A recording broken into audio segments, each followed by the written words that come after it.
नमस्कार, आप देख रहे हैं द किंग ऑफ हिस्ट्री और मैं हूं आपके साथ कुसुम जय शर्मा। कई खौफनाक हवेलियों के किस्से अब तक आपने सुने और हमने सुनाए, मगर कोई भी ऐसी हवेली नहीं थी जहां कोई रहता हो। इसीलिए दास्तां कितनी सच है कितनी झूठ, ये शक हमेशा बना रहता था।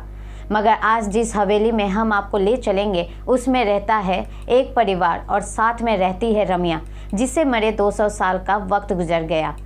अगर वक्त के पन्नों का हिसाब किया जाए तो ये बात 200 साल पुरानी है। उत्तर प्रदेश में एटा के पास एक हवेली है। वीरान नहीं बल्कि आबाद है एक परिवार के लोगों से, मगर तबाह है एक रूह से। जी हाँ, इस हवेली में रहती है जिंदगी और मौत साथ साथ। अगर हादसे के मद्देनज़र फैसला लिया जाए तो यहाँ मौत जिंदगी पर बहुत भारी पड़ी।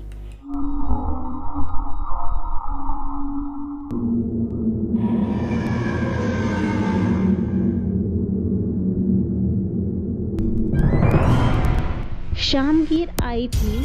सूरज दिन को आखिरी सलाम पेश कर रहा था कि तभी एटा के चमत्कारी गांव की इस हवेली से अचानक एक चीख गूंजती है।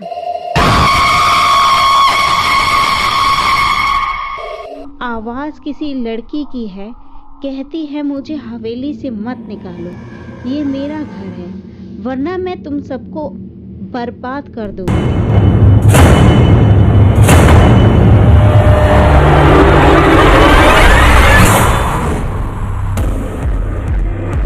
कोई कुछ समझे इससे पहले एक और चीख गूंजती है, मगर इस बार चीख में मौत की तकलीफ भी घुली हुई है।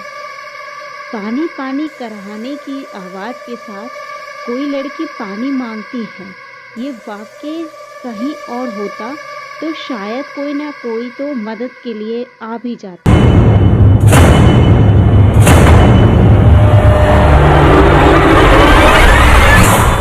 मगर इस गांव में हर कोई डर से सहम सा जाता है, क्योंकि पिछले कई दशकों में ऐसी चीखें इस हवेली से निकलती रही हैं और लोग कांपते हुए सुबह का इंतजार कर रहे हैं। आखिर कौन है ये लड़की और इसका इस घर से क्या रिश्ता है?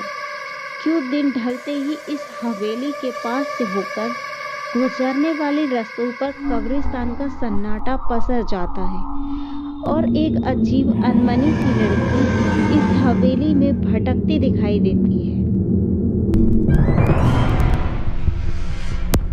कभी झरोकों से झांकती तो कभी हवेली के छत से टकटकी लगाए दूर किसी मुसाफिर का इंतजार करती। जिसने उसे गौर से देखा है बताते हैं कि उसकी नजरें तेजाब की तरह कलेजे को चीरती सी लगती है। मगर कभी इन्हीं नजरों के दीवाने ये लोग वो जहां खड़ी होती थी उसी के आसपास खड़े होकर लोग उसका दीदार करना चाहते थे। जिस घर में वो रहती थी उसकी खिड़की पर लोगों की नजरें टकटकी लगाए रहती हैं। इंतजार करते थे लोग कि कब खिड़की खुले और इसका दीदार हो। ऐसा जलवा था रमिया का। रमिया का सच क्या है हम नहीं कह सकते। हाँ, इतना जरूर कह सकते हैं कि यहाँ रहने वाले दोनों परिवार में बेहिसाब बेवजह मौत हुई, और अगर ये सब कुछ इत्तेफाक है तो यकीनन बहुत खौफनाक इत्तेफाक है, शायद रमिया के खौफ से कहीं ज़्यादा खौफनाक।